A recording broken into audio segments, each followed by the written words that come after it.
আসসালামু আলাইকুম বন্ধুরা, আজ থেকে ধারাবাহিকভাবে বিসিএস এর বাংলা প্রশ্নের সমাধান নিয়ে আসব। নিবন্ধন বলেন, প্রাইমারি কিংবা 11 থেকে 20তম গ্রেড, সকল চাকরির জন্য কিন্তু বিসিএস এর বিগত সালের প্রশ্নগুলো খুবই গুরুত্বপূর্ণ। তাই আজ থেকে আমি ধারাবাহিকভাবে বিসিএস এর বিগত সালের বাংলা প্রশ্নগুলো নিয়ে আসব। চলুন আজকে প্রথমটা শুরু করি। 10তম বিসিএস শুরু করলাম।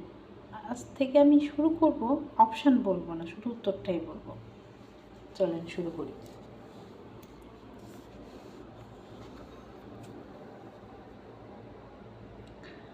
আনারস এবং চাবি শব্দ দুটি বাংলা ভাষায় গ্রহণ করেছে পর্তুগিজ ভাষা হতে। শুদ্ধ বানান কোনটি? মুমূর্ষু। শুদ্ধ বাক্য কোনটি? দুর্বলবশত অনাথা বসে পড়ল।